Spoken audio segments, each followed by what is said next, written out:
Bonjour à tous, il est 10 heures, on démarre ce débat dédié au Forex et aux commodities. On va aller assez vite parce qu'on a 4 intervenants pour chaque produit. On va démarrer avec Mathieu Burbeau, qui est analyste chez Zone Bourse, enfin pour Zone Bourse notamment, mais qui est aussi gérant de fonds depuis de nombreuses années, depuis plus de 10 ans pour Satellis. D'ailleurs, il a beaucoup de projets de développement, etc. Il est spécialisé sur le Forex. À l'écran, vous avez la paire euro-dollar en graphique journalier. Mathieu, je te laisse la parole. Oui, bonjour à tous, bienvenue. Donc, je m'appelle Mathieu Burbeau. J'ai créé la société Satellis en 2006, qui a été installée à Lyon jusqu'en 2014 et je suis à Londres depuis 5 ans maintenant. Donc, le cœur de l'activité, nous gérons le compte de nos investisseurs sur le marché des devises exclusivement, donc depuis 2006. Et à côté de ça, je suis maintenant consultant pour une banque à Londres, notamment donc toujours sur les devises et notamment sur la livre parce qu'avec le Brexit, il y a des problématiques à gérer à ce niveau-là. Donc, ce qui m'oblige à suivre le Brexit d'assez près. Et enfin, effectivement, comme tu l'as dit, je publie mes analyses sur le site Zone Bourse, qui est un partenaire depuis 2010. Donc l'euro-dollar, ça tombe bien, parce que c'est un peu d'actualité avec la réunion de la BCE hier qui a annoncé un nouveau paquet de mesures.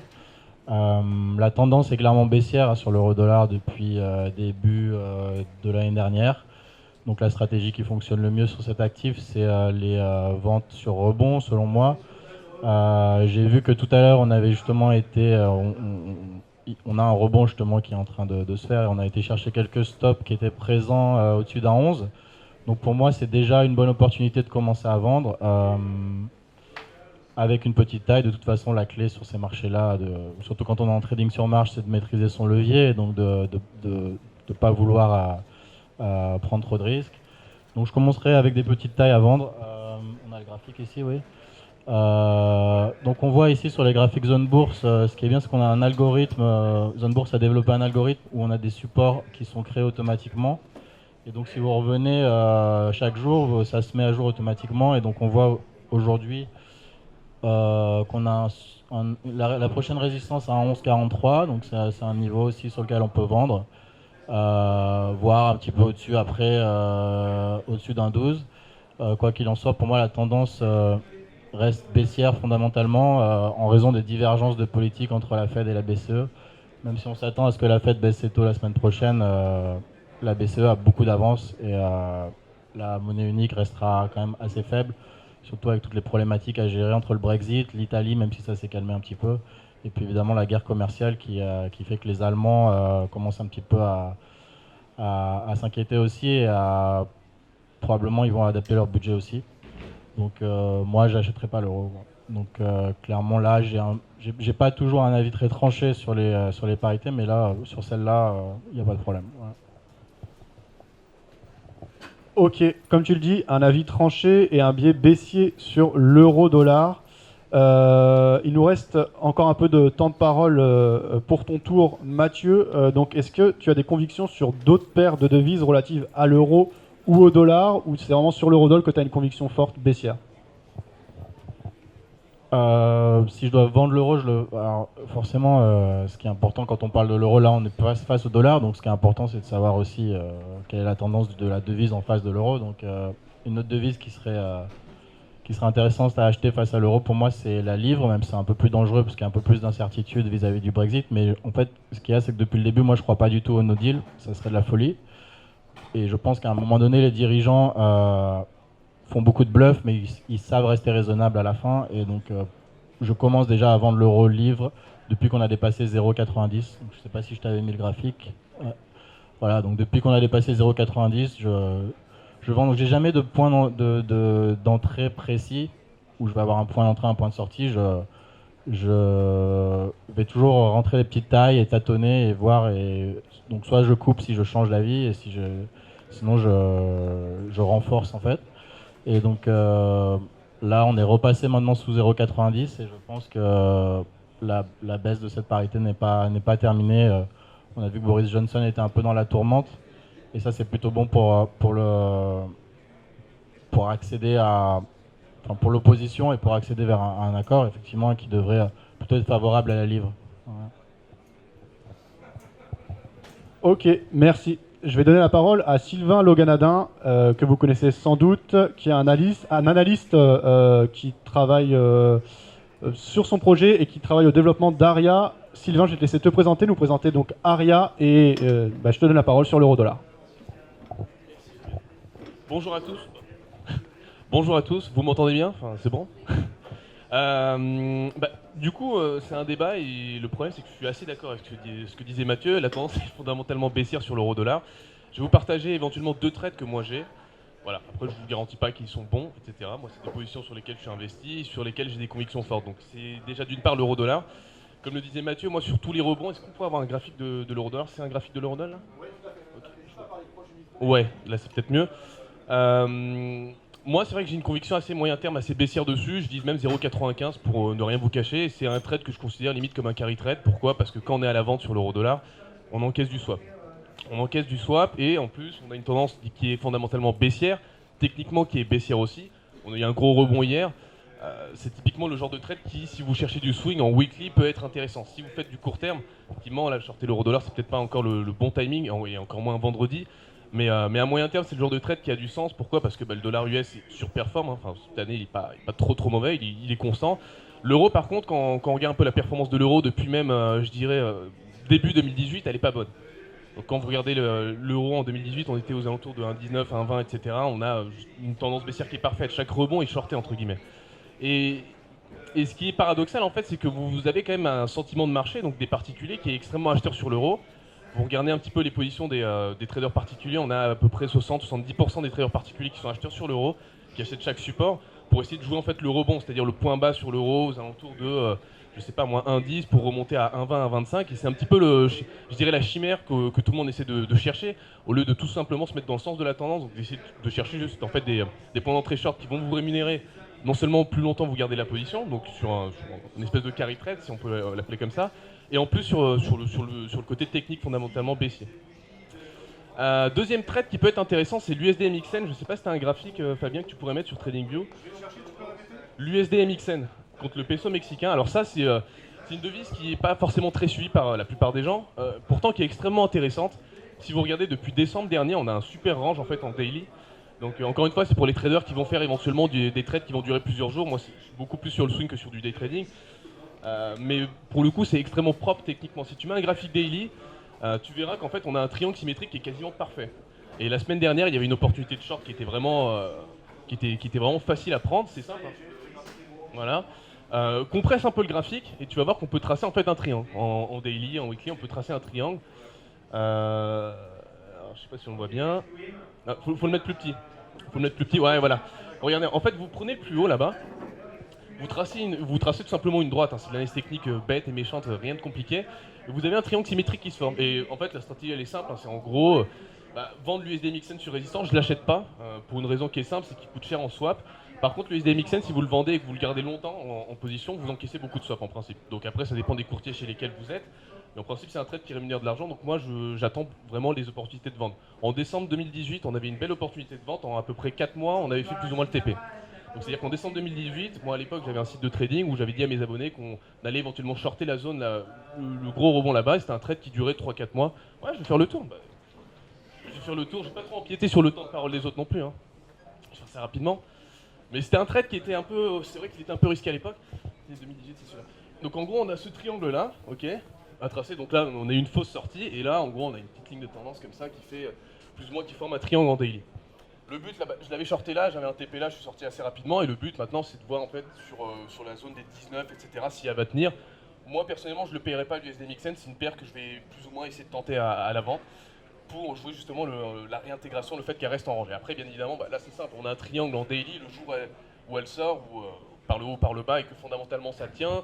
On aura une tendance à exploiter sur plusieurs... c'est simple, hein, si la Fed baisse les taux et suit ce que Donald Trump voudrait, bon ça c'est clairement une théorie pour l'instant, on aurait une belle opportunité de vente USD MXN. Ça veut dire qu'on aura un dollar US baissier, on serait rémunéré en plus pour prendre la position à la baisse, ce qui serait juste top pour nous, et puis là on pourrait viser sortie du triangle au moins 18, 20. Voilà, ça c'est un trade que moi je vais surveiller. J'avais une vente, elle a été clôturée, et puis maintenant je surveillerai le support s'il casse. Voilà. Alors, est-ce que tu peux nous parler un peu d'Aria que tu représentes? Donc Aria qui est une solution, une intelligence artificielle qui aide notamment au money management. Alors Aria en fait c'est un outil qu'on a créé qui part d'un constat simple, c'est que 90% des particuliers, et puis même moi quand j'ai commencé, tout le monde en vrai, perdent de l'argent. Pourquoi? Parce qu'on ne contrôle pas nos émotions. Déjà d'une part c'est humain, c'est normal. Et d'autre part c'est parce qu'on n'a pas de money management, en tout cas au début, ou peut-être même des années après. D'accord? Donc on ne fait pas attention au risk-reward ratio, on ne fait pas attention à l'exposition qu'on a sur le marché. Et en gros Aria c'est un algorithme de trading semi-automatisé dans lequel on rentre ses paramètres. Donc typiquement sur l'USD-MXN, moi j'avais pris un risque par trade de 1% et j'avais mis un risk-reward ratio de 1 pour 2. Donc en gros je vais chercher 2 euros pour chaque euro investi et je vais et j'avais dit quoi? Et j'avais risqué 1% sur ce trade là. Donc on ne peut pas risquer plus de 1% de son capital avec Aria par exemple par jour, et on ne peut pas perdre plus de 2% par jour aussi parce qu'il y a un stop loss equity daily. Donc en fait c'est des règles de money management simples que les professionnels appliquent ou qui ont des automates et des risk managers qui vont justement surveiller ça, mais on l'a donné aux particuliers entre guillemets via cet outil-là. Et moi, entre guillemets, je trade avec cet outil-là. Et puis on a des gens dans la salle qui utilisent Aria et qui connaissent un petit peu comment ça fonctionne. Donc voilà, de toute façon, on pourra en reparler sur le stand, il n'y a pas de problème. Merci Fabien. Ok, la parole est à Benoît Fernandez-Rioux, trader indépendant, consultant en banque, spécialisé sur le Forex, également auteur de 2 livres. Il anime des formations régulièrement. Benoît, ton point de vue, je pense, sur l'euro-dollar.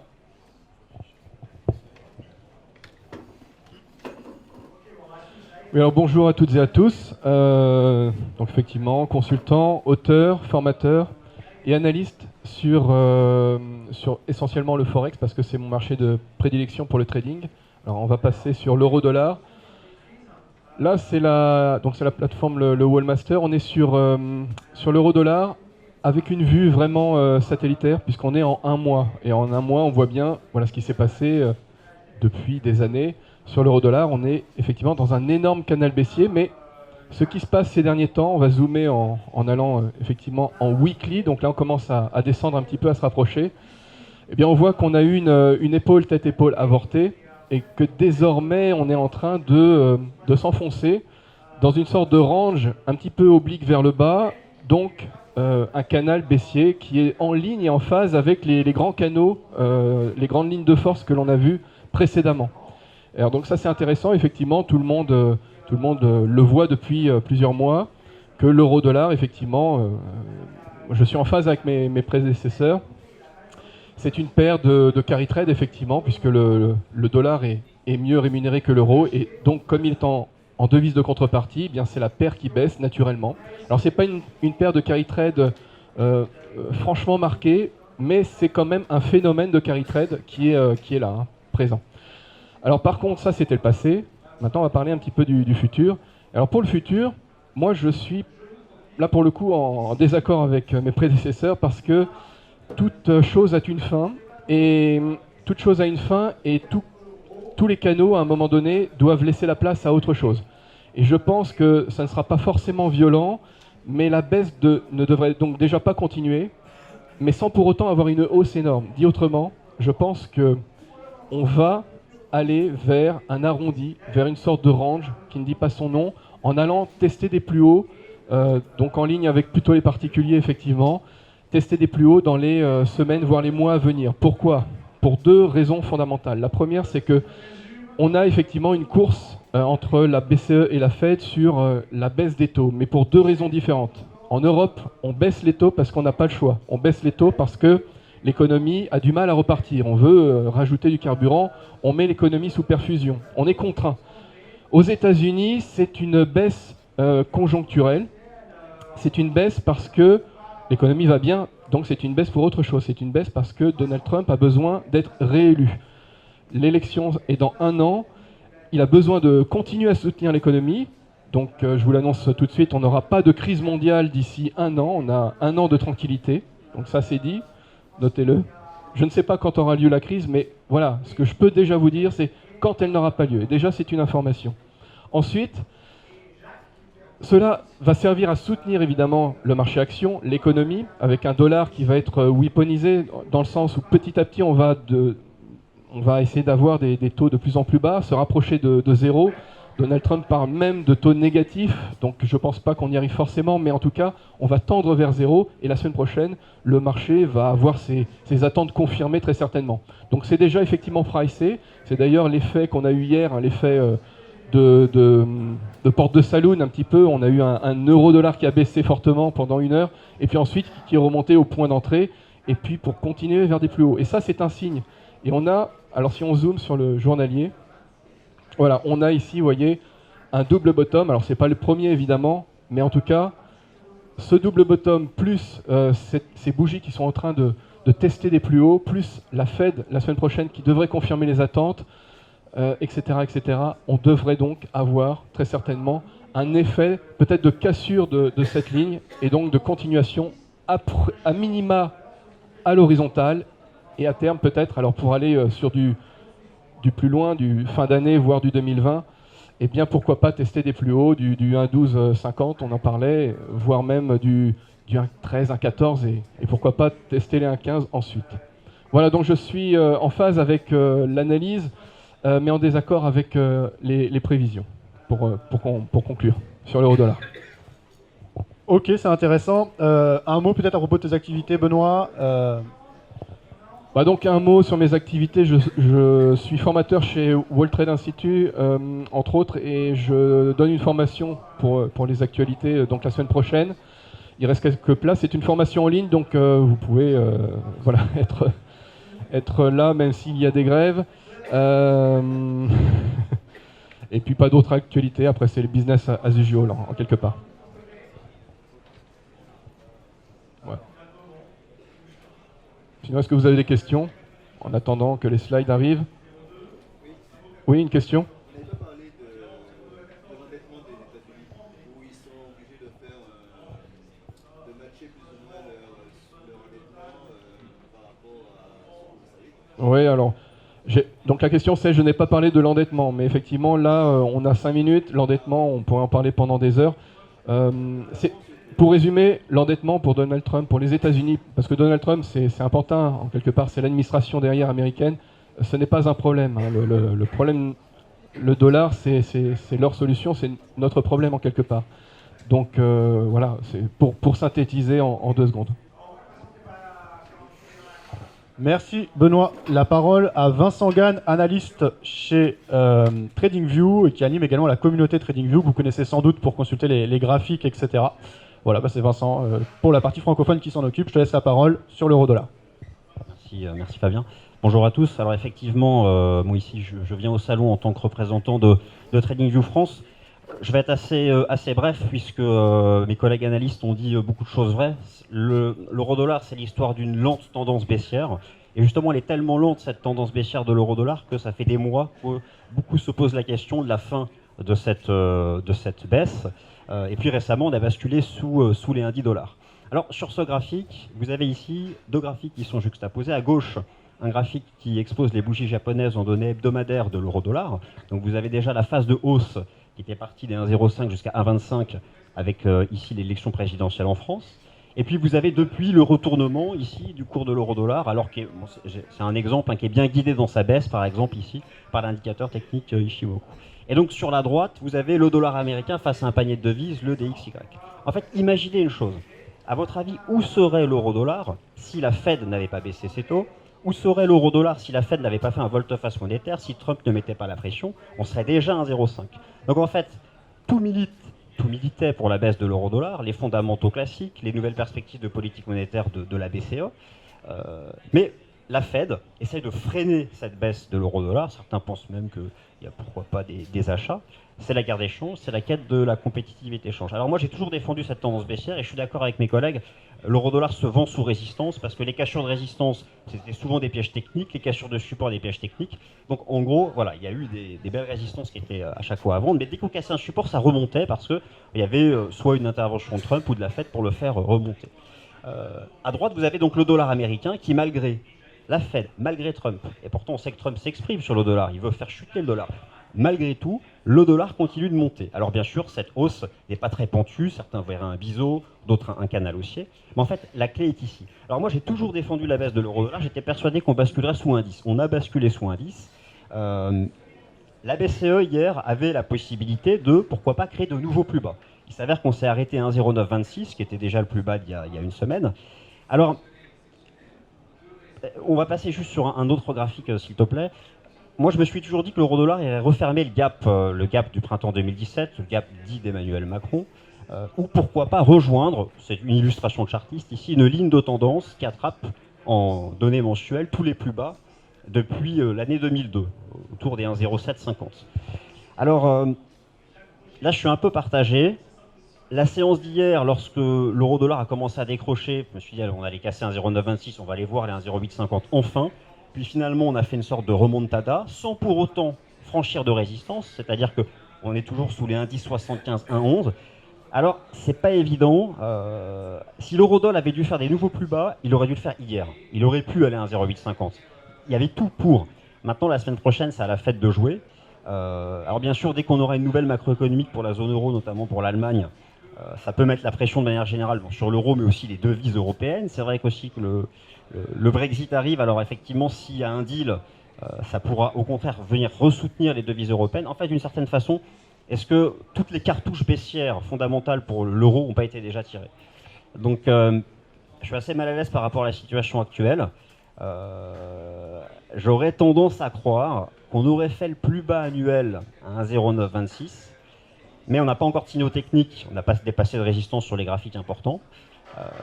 Mais par exemple, typiquement, la semaine prochaine, on peut imaginer que la Fed va faire son possible pour faire baisser le dollar US. Donc on pourrait peut-être aller chercher un peu plus haut, au-dessus des 1,11, avant de retomber. Même si l'euro-dollar est une lente tendance baissière depuis maintenant un an, au final, ça restait un espèce de range indice 1,15. Donc voilà, donc là je suis assez partagé. Mais je vais rester sur le scénario de base. Je pense qu'on peut encore aller faire un excès baissier, encore une mèche un peu plus bas, avant d'avoir, je pense, un fort rebond lorsqu'on aura testé 1,07, 1,08. Mais bon, c'est possible, ça fait un an que ça baisse et ça commence à... On aurait dû le faire hier, le nouveau plus bas. J'ai fini là, j'ai plus de temps. Donc voilà. Donc en fait... L'euro-dollar, bien sûr, se trade directement dans l'analyse technique du cours de l'euro-dollar. Il y a un autre graphique que j'ai, qui est le spread. Alors, non, c'est pas ça, ça c'est l'or. Donc, rapidement, je vais représenter le spread de taux long entre les États-Unis et la zone euro. Donc, effectivement, mes collègues ont parlé de ce carry trade, effectivement, être avec un gros volume. Hein, parce qu'en fait, pour générer des revenus en position de durée sur le Forex, il faut des positions... avec un certain volume. Hein, donc effectivement, quelqu'un qui est vendeur de l'euro-dollar depuis un an sur plusieurs contrats standards, bon, il s'est peut-être fait des frayeurs, c'était lent, mais au final, il a encaissé des rollovers, donc ça, c'est une bonne chose. Et donc, vous avez ici l'illustration, tout simplement, le spread de taux long alors, entre les États-Unis et l'Allemagne. C'est une tendance haussière, et c'est la source principale du repli de l'euro-dollar. Alors maintenant, pour la zone euro, je pense qu'on connaît à peu près tout. Peut-être que la Banque Centrale Européenne pourrait adopter un taux de refinancement négatif. Il y a peut-être encore des marges de manœuvre. Ça parle aussi déjà beaucoup de la fameuse monnaie dite hélicoptère. C'est marrant, on voit plein des images d'hélicoptères qui larguent des billets, mais on verra. Peut-être que la BCE de Mario Draghi a peut-être fait tout ce qu'elle pouvait faire. La BCE de Christine Lagarde va probablement essayer de retenter de faire baisser l'euro-dollar. Donc je pense que la baisse n'est pas terminée. Merci Vincent. Un petit bilan sur l'euro-dollar. C'est globalement plutôt baissier avec un avis divergent qui est celui de Benoît qui pense que effectivement on est dans une tendance baissière mais que le scénario c'est déjà c'est la fin de ce scénario. Mais un consensus plutôt baissier encore sur l'euro-dollar. Par contre une baisse modérée. Hein. Je crois qu'il n'y a personne qui pense à des gros écarts. Ouais. C'est quoi Ouais.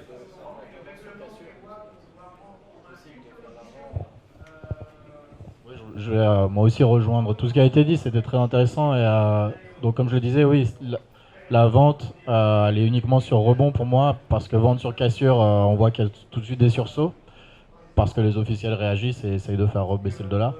Et donc ouais, effectivement pour le swap, je rejoins aussi ce qui a été dit, ça coûte très très cher d'acheter l'euro-dollar parce qu'on doit payer le swap, et le vendre, on l'encaisse. Donc ça aussi, ça joue beaucoup dans les décisions à prendre. Si on vend l'euro-dollar mais qu'on se trompe, au moins on n'a pas le swap à payer déjà. Ça, c'est un point très positif. Très bien. On va passer à l'or. Alors l'or, ça, à mon avis, intéresse beaucoup d'entre vous. C'est un produit qui a fait l'actualité ces derniers temps. Il y a eu un peu de tension au début du mois d'août. L'or en a beaucoup profité. L'or reste à un haut niveau, même si les marchés actions se sont repris, etc. Donc c'est un actif qui attire des investisseurs. On va écouter les points de vue de nos différents analystes. Et du coup, on repart pour un tour de table de nouveau avec Vincent. Donc à toi la parole. Merci Fabien. Alors effectivement, ce que vous avez sous les yeux, je vais essayer de faire ça rapidement. Vous avez un graphique de l'or donc, qui montre l'or à long terme. Alors je ne l'ai pas mis en log, dommage, mais vous avez ici les bougies japonaises mensuelles. Alors l'or, c'est marrant, on en reparle, et il y a plein de bonnes raisons d'en reparler, et il y a encore du potentiel, même si dans l'immédiat, on verra qu'on a atteint un objectif. L'or, il y a eu toute la phase de hausse que tout le monde connaît de 2000 à 2012. Et puis tout a changé au printemps 2013. Il y avait une cassure technique importante, à l'époque les 1550 $, qui était venue interrompre 10 ans de hausse. Ensuite, l'or, c'était plus rien, c'était un range. Et même quand il y avait des chocs sur le marché action, l'or n'attirait plus les capitaux. Donc, il n'y avait plus son aspect refuge, il n'y avait plus rien. En fait, quelque chose a changé depuis janvier 2018. Alors, en janvier 2018, qu'est-ce qui s'est passé? Ça a été déjà le décrochage des places boursières émergentes. Prenez par exemple les marchés chinois, les marchés actions chinois. La baisse a commencé en janvier 2018. En Europe, le décrochage, et aux États-Unis, s'était fait au dernier trimestre 2018, à partir d'octobre. On avait vraiment terminé l'année très bas. Et donc justement, à partir de janvier 2018, il y a eu une première poussée sur l'or. Vous avez, à partir d'octobre 2018, à nouveau donc une poussée sur l'or. Début 2019, les indices boursiers se reprennent, on revient tout en haut. D'ailleurs, les indices boursiers sont sur des records historiques. L'or n'a pas baissé, il a fait une petite consolidation. Donc je me suis dit, l'or a été à nouveau recherché pour son aspect refuge. Les indices, les actifs risqués remontent tout en haut. L'or n'est pas vendu. Certaines positions semblent être tenues. Alors, j'ai un autre graphique ensuite où je vais vous montrer que les volumes reviennent sur l'or, donc notamment les volumes institutionnels. Comment est-ce qu'un institutionnel se positionne sur l'or? C'est via les contrats futurs, tout simplement. Et donc, notamment en Asie, dans de nombreux hedge funds, le volume sur le contrat futur, donc les positions longues, ont fortement augmenté. Donc, déjà, retour de l'aspect refuge. La cause principale, bien sûr, de la remontée de l'or, parce que l'or, ça ne rapporte rien. Il n'y a pas de dividende, pas d'intérêt. C'est le spectre général des taux d'intérêt, largement négatif. Du coup, ça redonne de l'attrait à des actifs qui, en fait, ne rémunèrent pas, mais dont la hausse du prix peut rémunérer. Et là, regardez, l'or a fait un superbe été. Le CAC, il est sur ses plus hauts. L'or a fait un superbe été. Donc, il y a quelque chose à faire. Alors, techniquement parlant, au dernier salon, j'avais mis en évidence, j'ai remis cette structure de renversement, rounding bottom, ou peu importe. En fait, lorsqu'on a dépassé 1350, on a donné un signal haussier qu'on n'avait pas vu depuis des années. Là, l'or est revenu chercher le point de décrochage du printemps 2013, d'où cette pause à 1550 $. Et moi, je reste persuadé que cette résistance sera dépassée. Donc là, on a récemment fait un petit repli à 14,80. On peut encore faire un range ou prendre du temps, mais je pense que le vrai signal sera au dépassement des 15,50 et là derrière ça part pour de nouveaux plus hauts. Donc techniquement des choses intéressantes, retour de l'aspect refuge, les taux d'intérêt vont de toute façon rester très bas, c'est un facteur de soutien pour les métaux précieux en général, regardez l'argent métal aussi, même plus intéressant d'un point de vue relatif. Et enfin donc un dernier graphique et je vous cède la parole, c'est sur le côte, je l'ai pas mis à jour mais voilà, c'est celui-là. Donc là, ici, vous avez le rapport côte. Alors, c'est un graphique assez ancien, mais qui permet de voir les positions tenues, les positions ouvertes. Donc ici, notamment sur l'or. Il y a, il faudrait que je le mette à jour, un retournement de la position ouverte. Clairement, les positions longues augmentent significativement sur les contrats futurs or. Donc, le volume, les signaux techniques, le retour de l'aspect refuge, les taux bas. L'or qui tient le choc ou qui retrace à peine lorsque même les actions remontent. Des signaux convergents aussi sur d'autres métaux précieux comme l'argent, métal. Bref, malgré la hausse des derniers mois, je pense que tous les replis se payent pour un scénario de cassure haussière des 1550 $ et puis en route pour les plus hauts et voire de nouveaux records historiques. Ok, c'est très clair. Donc un biais haussier sur l'or. La parole est à Benoît. Voilà, Benoît, la parole sur l'or et je vais afficher tes graphiques. Oui, alors sur l'or, c'est un peu particulier parce qu'effectivement, c'est un actif qui ne rapporte rien, qui est un peu le thermomètre de l'aversion au risque. Et on a aussi un autre effet qui est que les banques centrales stockent de l'or et on a une banque centrale qui accumule de l'or sans forcément s'en vanter, qui est la Banque populaire du peuple chinois, donc la PPOC. Parce que effectivement la Tradeware, et c'est ce que tu disais, et c'est en lien avec ce qui s'est passé cet été, a repris de la vigueur. Donc les Chinois ont passé la vitesse supérieure dans leurs achats, ce qui a fait monter effectivement l'or de manière un petit peu conjoncturelle. Maintenant, on a depuis la rentrée là une détente sur cette Tradeware. Donc on a avec officiellement une excuse comme quoi cela pourrait perturber les achats de Noël aux États-Unis, hein, souvenez-vous. Donc effectivement, pour l'instant, on a jusqu'à la fin d'année une sorte de tranquillité relative au niveau de cette guerre commerciale sino-américaine. Donc, très certainement que ce niveau d'excès haussier sera tempéré par cette petite pause que l'on a sur les fondamentaux qui ont fait varier l'or cet été. D'un point de vue technique, on a également des indicateurs qui saturent un petit peu à la hausse.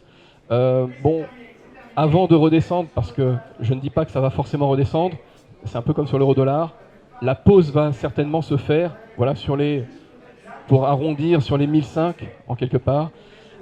Donc sur l'or, je suis malheureusement un petit peu comme sur l'euro-dollar finalement, ni avec une tendance haussière ni une tendance baissière franche et marquée, mais plutôt sur une sorte de pause relative pour les semaines voire les mois à venir. Voilà mon point de vue sur l'or. Ok, par contre, techniquement, il y a quand même une vraie dynamique, on voit cette cassure, etc.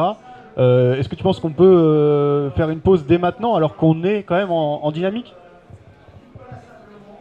Oui, je pense que la pause commence dès maintenant. Après, on peut zoomer hein, si tu veux, comme ça on verra un petit peu ce qui se passe sur le canal. C'est un petit canal qui est un canal originel et qui effectivement, si on veut parler purement technique, je ne l'ai pas matérialisé, mais vous pouvez l'imaginer, en dupliquant une ligne ici et en dupliquant la même ligne là, on a un élargissement du canal de manière symétrique et j'ai envie de dire relativement assez parfaite. Donc une fois que c'est fait, on a tapé les deux bornes, eh bien c'est comme tout, les canaux et l'or et l'euro-dollar sont quand même assez corrélés. Ce que je vous ai dit sur l'euro-dollar se retrouve en quelque part avec la même corrélation finalement sur l'or pour des raisons différentes, mais on retrouve cet effet de pause pour des raisons différentes certes, mais on les retrouve quand même. Voilà, si vous voulez, on peut encore zoomer parce que là on est en semaine sur du daily, et là effectivement ça nous donne un petit peu l'idée du range de la pause. Donc après on peut travailler l'or, pourquoi pas, sur de l'intraday, effectivement, dans ces zones, hein, avec la borne basse et puis la borne haute d'un range qui va s'établir pour les séances à venir. Alors on a eu un canal haussier de fond, mais c'est un peu comme sur l'euro-dollar. Ce canal haussier pour moi est en train va laisser place à autre chose. C'est ma conviction, j'ai pas de boule de cristal, mais pour les raisons que je vous ai dit, voilà le point de vue que j'ai pour d'ici la fin d'année. En fait, tout dépend de l'horizon de temps. Effectivement, si vous me parlez après de 2020, mais là c'est plutôt l'objet d'un débat plutôt cet après-midi, mais en deux mots, on est sur un autre horizon de temps où la Tradeware pourrait reprendre. Là, elle a une pause jusqu'à la fin de l'année. Donc c'est une pause aussi sur l'or pour moi jusqu'à la fin de l'année. C'est une période de consolidation, on peut acheter.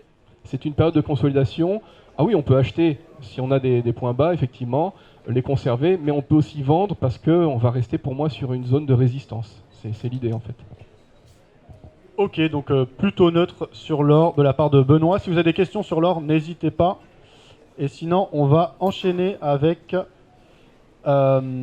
c'est Sylvain qui a la parole sur l'or.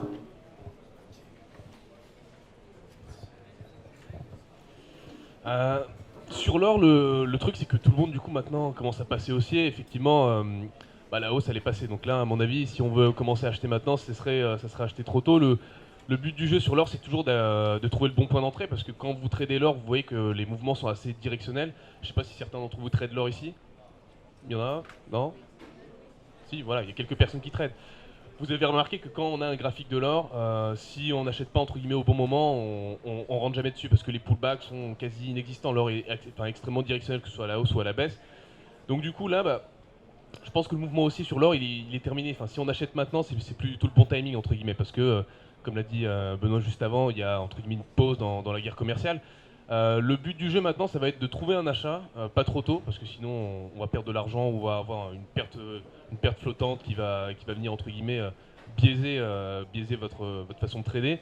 Ça va être de laisser respirer l'or, à mon avis. L'or, l'argent, etc. Il va falloir, à mon avis, jusqu'à octobre-novembre, pas faire grand chose. Si vous voulez vendre, vous pouvez vendre éventuellement. Moi, je suis pour le fait de trader dans une tendance de fond fondamentale. Donc personnellement, si je devais vous partager un trade, ça serait je tracerais un Fibonacci tout simple en fait sur l'or. Et j'attendrai éventuellement un 50% de retracement, et là je me dirais éventuellement j'ai quelque chose de sympa pour acheter. Pourquoi? Quitte à rater le trade en fait, quitte à rater le trade haussier s'il y a un redémarrage haussier. Pourquoi? Parce qu'en fait sur l'or il faut être extrêmement, on va dire, exigeant. Si vous n'êtes pas exigeant sur vos points d'entrée sur l'or, déjà vous allez rentrer trop haut, ça va casser vos risques-reward ratios, donc vos statistiques déjà de trading seront pas bonnes. Et si vous rentrez entre guillemets trop tard, c'est pareil, vos stats sont pas bonnes, votre risque est pas bon, et du coup vous aurez des risques-reward ratios de 1 pour 1,3, etc. Voilà, c'est pas des risques-reward ratios assez intéressants. Donc non, voilà, mon avis pour moi c'est en gros le mois et demi qui arrive, je vais rien faire sur l'or, je vais même pas le vendre. Je vais attendre éventuellement 50% de retracement du mouvement, donc la zone à peu près là, sur le précédent range. Et si on arrive sur cette zone là, je verrai si j'optimiserai éventuellement mon entrée en H4 ou en daily pour prendre une position à l'achat sur l'or, peut-être pour fin d'année, donc entre novembre et décembre, pour éventuellement au premier trimestre 2020, voir s'il n'y a pas un décalage haussier qui se fait. Mais je le paierai clairement pas trop tôt, clairement pas en dessous des plus hauts là, et je ne me mettrai pas à la vente non plus parce que bon là il y a bel avènement baissier, mais ça irait contre la tendance un peu fondamentale entre guillemets, donc du coup ça serait m'exposer entre guillemets à une tendance de fond qui est pour l'instant haussière, donc du coup je serais contre tendance, ça serait extrêmement risqué pour moi, et au niveau du risque ça n'aurait aucun sens. Voilà.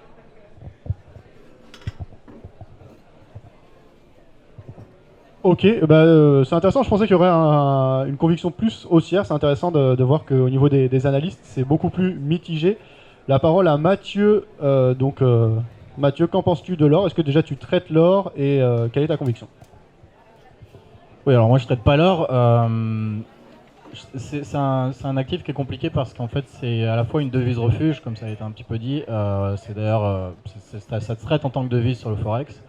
Et c'est aussi une matière première, et les matières premières montent aussi avec la bourse. Donc il y a un paradoxe en fait sur l'or. Donc moi je le traite pas, mais quand je vois là le graphique, en fait, j'ai l'impression que c'est quand même très corrélé à la guerre commerciale. C'est-à-dire que quand il y a des tensions, l'or monte effectivement en tant que valeur refuge. Et quand ça s'apaise, comme en ce moment, ça redescend un petit peu. Donc comme je m'attends à ce que lors des discussions qui vont reprendre entre la Chine et les États-Unis, ça m'étonnerait qu'ils se mettent autour d'une table et qu'ils disent c'est bon, on a un accord.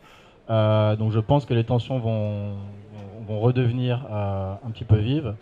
Et à ce moment-là, l'or pourrait remonter. Mais voilà, après, c'est vrai que je ne suis pas un spécialiste de cet actif.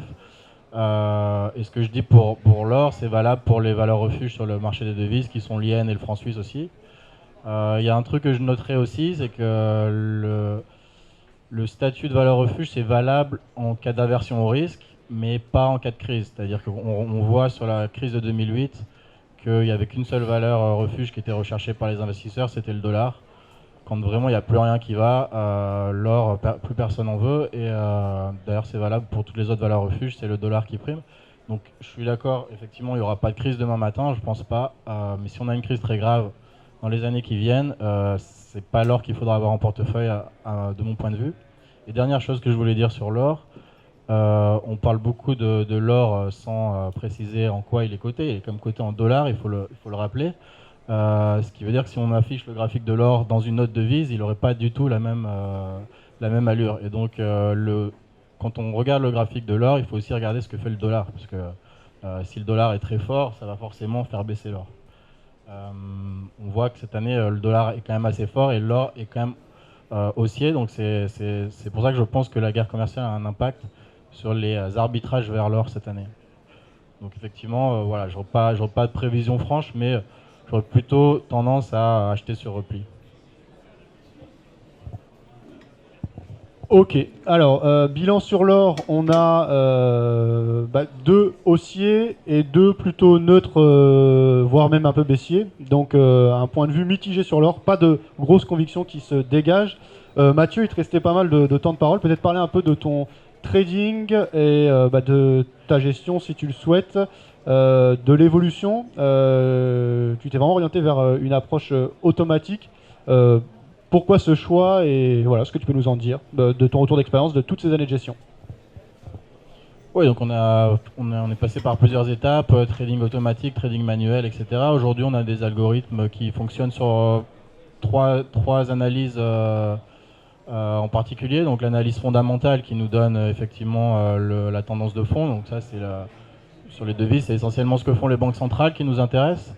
Ensuite, on a une analyse comportementale que j'apprécie beaucoup. Je serais incapable de gagner de l'argent sur le marché sans cette analyse-là. C'est en fait l'analyse de ce que font les acheteurs, les vendeurs, ce qui se passe dans les carnets d'ordre, où sont les stops, etc. C'est vraiment ce qui nous donne des points d'entrée précis. En dernier recours, l'analyse technique. Donc on parle beaucoup d'analyse technique. Souvent, pour moi, elle ne se suffit pas à elle-même. De mon point de vue, il faut vraiment l'analyse technique nous permet d'avoir un meilleur timing pour avoir un meilleur point d'entrée, meilleur point de sortie, mais de mon point de vue, ça ne peut pas être une stratégie à part entière. Donc c'est vraiment l'association de ces trois analyses qui fait qu'aujourd'hui, on a des algorithmes qui sont assez stables. Donc il y a les performances, oui, voilà, sur notre site, tu vas dans trading.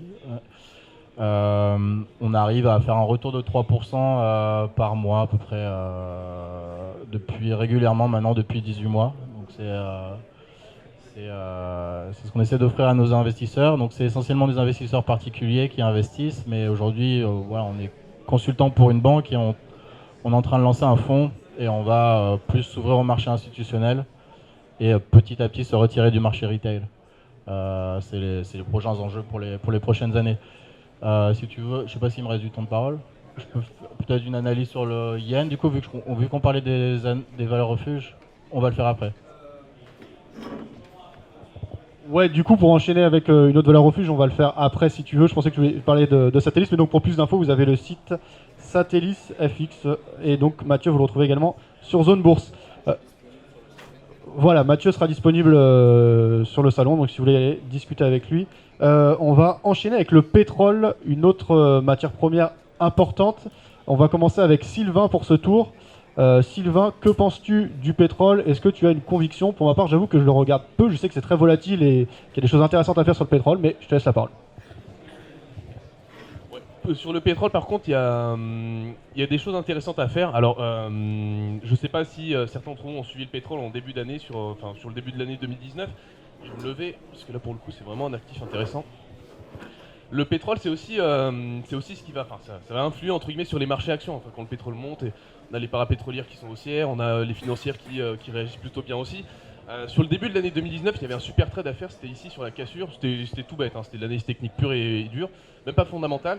Tout allait bien, donc là on a une belle opportunité de prendre un achat. Ça c'est un des achats que j'avais fait qui m'avait pendant 2-3 mois généré un bon 2-3% de performance.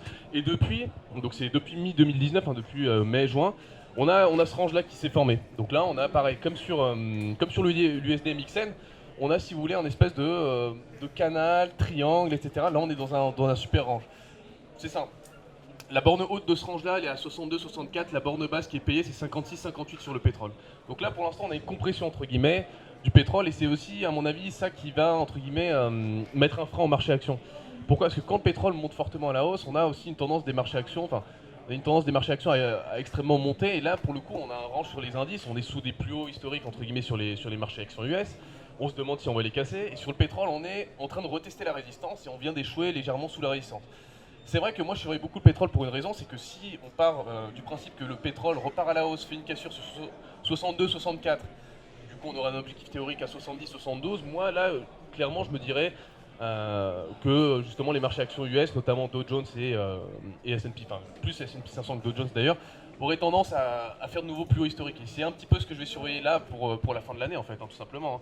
C'est le niveau des 62-64 si justement il va entre guillemets être cassé. Donc pour l'instant, pour répondre à ta question, je vais juste être neutre en dessous de la résistance, je ne vais pas le vendre.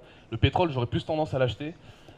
Et si je l'achèterais vraiment au-dessus de 64 et pour viser 70-72. Et du coup, je me dirais aussi qu'on a une tendance qui serait haussière sur les marchés actions US. Et du coup, on aurait une reprise de l'appétit pour le risque entre guillemets.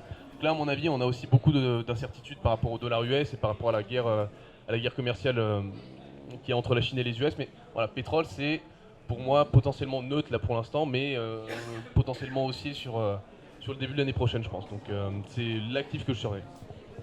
Alors c'est intéressant, juste une question. Justement, les marchés actions montent et sont sur quasiment les plus hauts. Même en Europe, ça se porte bien en ce moment. On a une bonne dynamique et ça a été. Voilà, hier, on a eu un plan encore d'assouplissement et de soutien de l'économie par la BCE et ça se reflète pas dans le pétrole. Or, le pétrole, c'est le carburant de base de la consommation et de l'économie mondiale. Comment t'expliques cette décorrélation-là, à court terme en tout cas? Non, après, il y a beaucoup plus de fondamentaux que ça. Enfin, le pétrole, c'est pas les fondamentaux de la BCE, c'est le pétrole, c'est les fondamentaux du pétrole, c'est tout ce qui se passe. Oui, voilà, c'est mondial, c'est tout ce qui se passe en Iran aussi, etc. Donc, c'est des fondamentaux différents à surveiller. C'est du dollar US, le pétrole, c'est aussi le dollar US. Hein. Quand vous avez un dollar US qui tend à être un peu plus faible, on a souvent des réactions assez haussières sur le pétrole et inversement, quand on a un dollar US qui se renforce très très fort, très rapidement, on a un pétrole qui a tendance aussi à consolider. Donc, c'est aussi tout ça à surveiller. Donc c'est aussi le pétrole, c'est aussi un peu le dossier Fed à surveiller. Donc il y a pas mal de entre guillemets, composants à surveiller pour savoir si le pétrole va monter ou descendre. Mais moi j'aurais beaucoup plus un biais haussier quand même sur le pétrole. Si je devais donner mon avis, je ne tenterais pas le short ici, quoi. Je tenterais plutôt l'achat au-dessus de 64. Très bien, merci, c'est clair. Benoît, quel est ton point de vue sur le pétrole? Alors le pétrole, derrière ces mensurations parfaites, 90, 60, 90, on a une créature extrêmement compliquée. Le pétrole, c'est de l'offre et la demande, mais c'est aussi une manipulation effectivement de l'offre par l'OPEC, par les États-Unis, d'ailleurs qui sont les premiers producteurs mondiaux, qui l'eût cru. Donc on est, alors qu'il y a quelques petites décennies, on parlait de réserves stratégiques et jamais les États-Unis n'exporteraient de pétrole. Donc vous voyez, les choses changent à vitesse incroyable. Donc on est sur les bandes du terrain de jeu, 90, 60, bon j'arrondis. Pour résumer, on est sur ces bornes et moi, j'ai une conviction, c'est que, et c'est en lien avec tout ce que je vous ai expliqué précédemment, comme on ne devrait pas avoir de dérapage pendant un an, eh bien, il faut que les bornes soient contenues. Parce que c'est autour de 70, 80 qu'on a le niveau raisonnable, j'ai envie de dire pour tous, le niveau d'équilibre naturel d'un baril de Brent. Oui, parce qu'évidemment, il y a plusieurs cotations, donc il faut prendre certaines cotations. Mais là, on est sur le Brent et on est sur donc un effet de stabilisation autour de ce retracement effectivement qui pourrait être de nouveau traversé. Alors pour le coup à la hausse, pourquoi pas dans les mois à venir. On voit que là on est en mensuel, donc encore 1 ou 2 mois de consolidation et logiquement on devrait repartir à la hausse. C'est vrai qu'on va rentrer dans la période d'hiver, tout est cohérent, mais ça ne suffit pas. Il y a, comme tu le disais, des tensions géopolitiques, il y a la manipulation. Bref, le pétrole, c'est quand même compliqué. Un dernier mot sur cette vue. On est sur, vous voyez, un effet de diamant. Donc, a priori, un diamant, quand on rentre par le bas, on devrait en sortir par le bas. C'est une figure de retournement d'un point de vue purement technique. Donc, à très long terme, si le diamant se confirme, parce qu'il pourrait être beaucoup plus grand que ce simple losange, si jamais la borne haute ne va pas jusqu'à du 90 ou 85, pour être plus précis, s'il se confirme, alors à ce moment-là, mais ça prendra plusieurs mois, on a une inertie énorme, puisque là on est sur une vue très très haute, on est en bougie mensuelle. À ce moment-là, eh bien, on pourrait, d'un point de vue technique en tout cas, tenter de travailler un nouveau retour à minima vers 60-50 et voire des plus bas en cassure pour aller vers du, j'ose pas dire 30, mais vous voyez très bien ce que je veux dire. D'accord ? Voilà mon point de vue sur le pétrole. C'est un peu particulier le pétrole, et c'est pour ça que cette analyse est un peu particulière, mais elle reste en cohérence par rapport à ce que je vous ai dit précédemment. Donc pas vraiment de conviction, on peut dire un biais neutre sur le pétrole. Alors, des scénarios qui peuvent se déclencher, mais pour l'instant, en tout cas, neutre. Oui, neutre dans le sens où là on a des bornes énormes du terrain de jeu, hein, du 50-60 à du 80-90, d'accord? Donc on est sur quelque chose, on est au milieu là du guet. Donc pour l'instant on ne fait rien effectivement dans l'absolu, ou alors on fait de l'intraday ou du swing à la petite semaine, mais c'est vrai que pour avoir une vision plus long terme, pour moi on devrait rester dans ces bornes pendant l'année à venir en fait, hein, d'accord? Et ensuite, beaucoup de choses peuvent se passer. Et à ce moment-là, si on a toujours cet effet de consolidation en losange, donc un effet diamant, à ce moment-là, pourquoi pas travailler, mais ça nous porte au salon de l'analyse technique l'année prochaine, pour confirmer ou pas cette vision, peut-être un retour vers des plus bas, pourquoi pas. Mais on n'en est pas là. Ça marche. Mathieu, la parole sur le pétrole. C'est que Forex, toi, tu regardes quand même le pétrole. Est-ce que tu as une conviction ? Oui, alors je suis d'accord justement avec ce qui vient d'être dit. C'est un produit très particulier parce qu'il est contrôlé par une sorte de cartel en fait qui s'appelle l'OPEP, l'Organisation des pays exportateurs de pétrole, qui en fait essaie de stabiliser les prix. Donc dès que la demande diminue, ils vont raréfier l'offre pour que les prix soient soutenus. Et donc moi j'ai du mal à traiter ce genre d'actifs où tout est contrôlé en fait, donc je vais jamais traiter ce produit, mais effectivement on pourrait penser en ce moment que le range trading soit la meilleure solution. Maintenant c'est pas forcément quelque chose qui va fonctionner tout le temps. On a vu qu'on était monté à $150 il y a quelques années pour retomber à $30, donc dans ces cas-là c'est difficile, c'est un produit qui est difficile à appréhender. Maintenant il y a plusieurs façons de le traiter, il y a le WTI, donc je sais pas, là c'est le Brent. Donc il y a le WTI, il y a le Brent, et en fait dans pas mal de salles de marché que j'ai fréquentées à Londres, il y a beaucoup de traders qui traitent le spread, ce qu'on appelle, c'est-à-dire la différence de prix entre le Brent et le WTI, qui évolue pas mal en fait, et ça c'est lié à des histoires de stock, à des histoires effectivement d'offres et de demande sur chacun des pétroles. Il y a beaucoup de pétroles différents. Bon, les deux de référence qu'on regarde, c'est le WTI pour les États-Unis et le Brent pour l'Europe. Et donc pour ceux que ça intéresse et qui veulent aller plus loin sur ça, je sais qu'il y avait un article sur Zone Bourse qui traitait justement des spreads entre le WTI et le Brent. C'est assez intéressant et ça peut être une des solutions pour traiter ce marché. Enfin, en tout cas une solution alternative plutôt que de traiter directement le pétrole, que ce soit le Brent, le WTI ou autre chose. Donc voilà ce que je peux dire sur le pétrole, mais j'aurais pas de vue particulière. Après je peux donner des vues sur d'autres paires de devises si tu veux. Donc ce qui me semble intéressant, vu que je disais qu'on avait un apaisement en ce moment sur la guerre commerciale qui, de mon point de vue, va pas durer, je pense qu'on va avoir une nouvelle poussée de la version au risque, et donc on peut regarder deux devises, par exemple le yen qui est une valeur refuge et le dollar australien qui est à l'inverse, et ce qu'on appelle, on l'appelle souvent le baromètre de l'appétit du risque. Ça veut dire qu'en général on achète le dollar australien quand tout va bien. Dollar yen si tu veux pour commencer.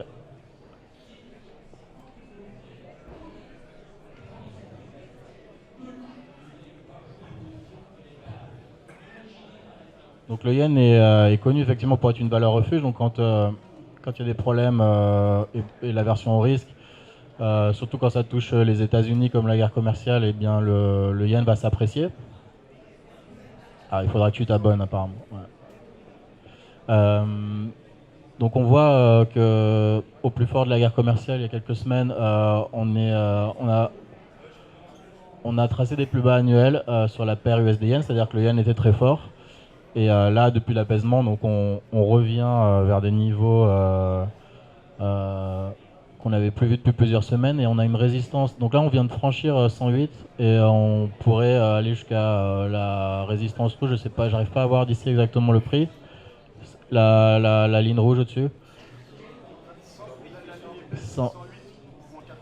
Voilà, donc là pour moi, je pense que ça sera un très bon point d'entrée pour vendre la parité, étant donné que je m'attends à une nouvelle secousse sur les marchés au mois d'octobre, avec justement la reprise des négociations et probablement Trump qui, comme on l'a dit aussi, rentre en campagne électorale pour se faire réélire, et donc son électorat accepterait pas qu'il y ait un accord qui soit pas très favorable pour les États-Unis avec la Chine, et donc il va, comme il fait d'habitude, remontrer les muscles à nouveau, et donc il va y avoir à nouveau escalade des tensions, etc.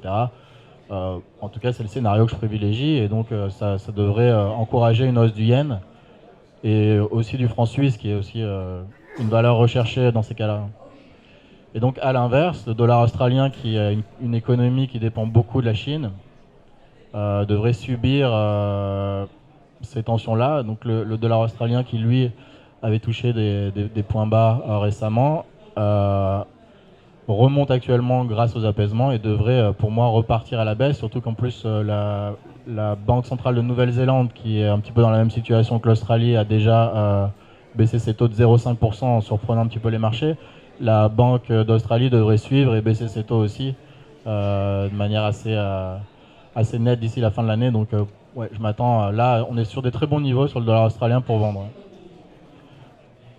Voilà ce que je peux dire pour faire un tour un petit peu de toutes les devises que je regarde en ce moment. Ça marche. Alors oui.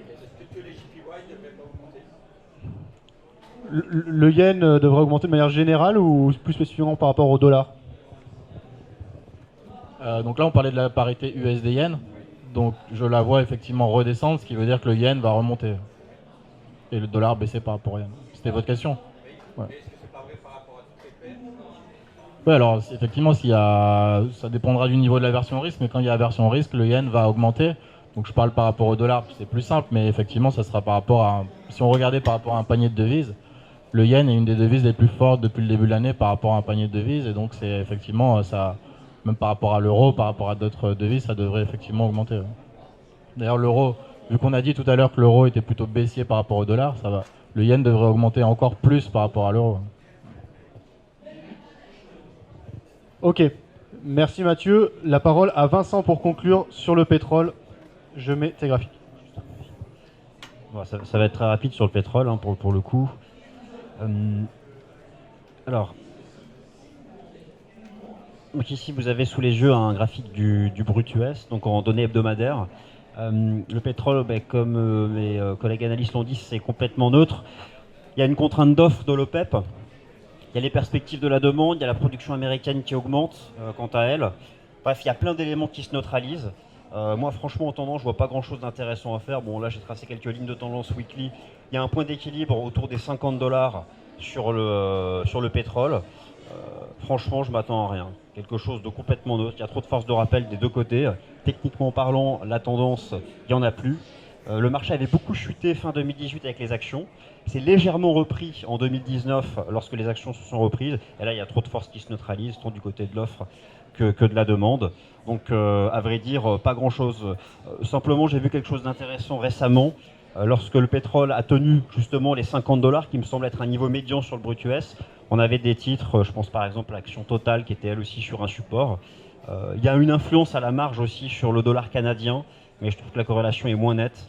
Donc franchement, par rapport aux actifs traités aujourd'hui entre l'euro-dollar, l'or et le pétrole, en termes de tendance, pas grand-chose. Donc du range trading, typiquement, vendre une résistance, acheter un support. Voilà pour ce que je voulais dire. Alors Vincent, un mot à propos de TradingView. Comment se porte la communauté et est-ce qu'il y a des actualités en cette rentrée 2019? Bon, mais la communauté va bien. Moi, TradingView, ça se développe bien. C'est international. En France, ça fait de plus en plus d'audience. Alors, TradingView, c'est très important dans le monde. C'est vraiment international. En Europe occidentale, ça pénètre le marché doucement parce qu'il y a un concurrent très important qui est ProRealTime. Donc c'est pour ça qu'en Europe de l'Ouest, la pénétration est moins forte. Mais voilà, ça suit son cours. C'est une bonne plateforme. Moi, j'ai toujours utilisé à côté des autres plateformes. Je peux très bien aussi utiliser du PRT avec du TradingView. Il y a une bonne communauté, il y a des gens qui partagent leurs analyses, vous pouvez aussi le faire vous-même. Et puis surtout, de plus en plus de brokers sont éligibles à TradingView. C'est-à-dire que si vous avez un compte chez un broker, vous pouvez vous connecter directement à votre compte, mais sur le graphique TradingView. Donc récemment, c'est Saxo Bank qui a été rajouté. Et plein d'autres arrivent d'ici la fin d'année. Donc c'est globalement tout en un. Et puis donc, moi, je suis ici pour les représenter en France. Voilà, merci de votre attention. Merci à tous. Pour conclure, une conviction plutôt baissière, on va dire un léger consensus, un consensus baissier, mais léger en termes de mouvement et de potentiel sur l'euro-dollar, et plutôt neutre sur or et pétrole. Donc seulement sur l'euro-dollar qu'une tendance et un avis se dégagent un petit peu. Merci pour votre attention et bonne journée.